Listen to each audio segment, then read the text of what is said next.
hakukuwa na heshima za kijeshi zilizotolewa wakati wa mazishi hayo, hatua ambayo imeibua hisia kali miongoni mwa jamii mbalimbali. Jambo hili limezua hasira na huzuni kubwa, hasa kutoka kwa jamii ya Wabembe ambao wamejitokeza waziwazi kulaani kitendo hicho.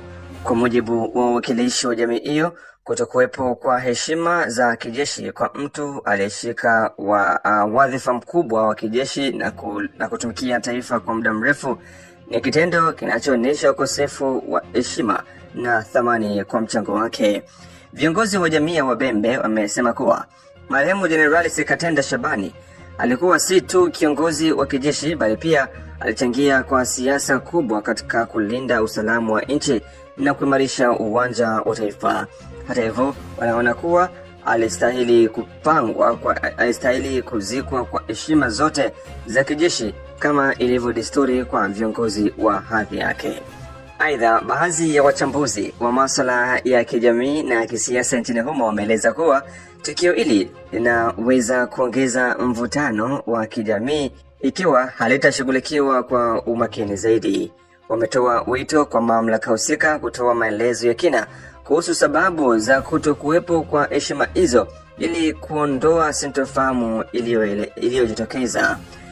Kwa upande mwingine, wananchi mbalimbali waendelea kutoa maoni yao kupitia vyombo vya habari na mitandao ya kijamii, wengi wakieleza mshangao wao na wengine kutaka haki itendeke kwa kutambua mchango wa Kwa ujumla, tukio hili limefungua mjadala mpana kuhusu umuhimu wa kuthamini viongozi waliotumikia taifa pamoja na wajibu wa serikali kuhakikisha kuwa taratibu na mila za kitaifa zinaheshimiwa ipasavyo, hasa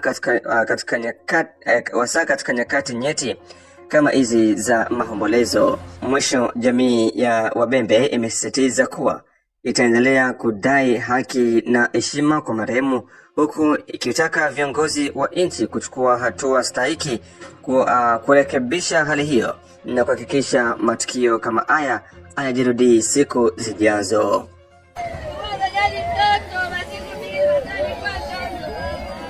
Ya Kongo, mwanasiasa wa upinzani Jean-Marc Kabundi ametoa ujumbe mzito unaoelekezwa kwa rais wa nchi pamoja na utawala wake. Kupitia kauli lake, Kabundi ameonya vikali dhidi ya jaribio lolote la kugusa au kubadilisha katiba ya nchi. Amesisitiza kuwa hatua kama hiyo inaweza kuwa na hatari kubwa kisiasa na kijamii, huku akiwataka viongozi walipo madarakani kuheshimu misingi ya kikatiba.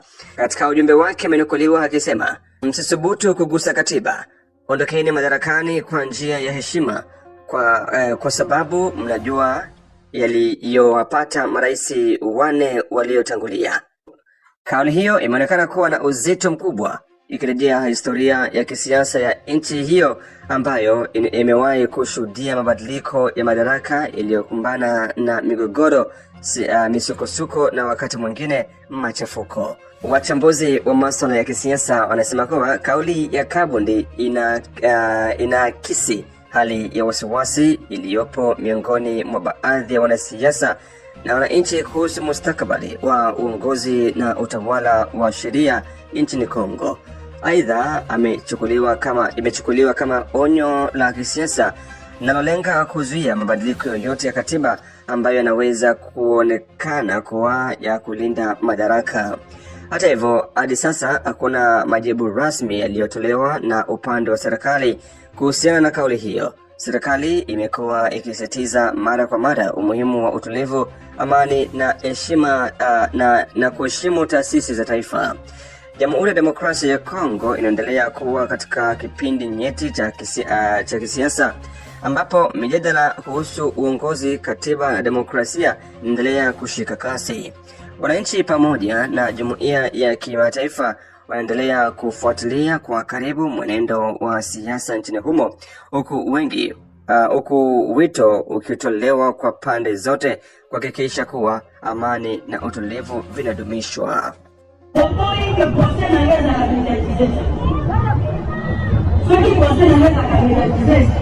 Alors, ça ne sert à rien donc on a l'air là. Na kuchacha kwa abatembea politique na gari. Kaka kutaka kile na bandito na abatembea kuna. Asiyetoka. Basi tola mkakoe. Bakangi. Every number something na robo. Kama na kwa milita yake milioni something za kata. Kitu kulipa kidogo ni zaidi sana. Basi naomba nipige zaidi ya milioni 900. Kama kama mtu kia zakata ndio sasa ndio 10 milioni 20 milioni sana. Wanasema kwa Kongole banambia bana nisaka na mama kambuze. Standard ya mimi sasa niko moko kwa kitu. Patikana kwa hiyo sasa kwa Mungu anate. Basi kwa hiyo kwa Mungu ana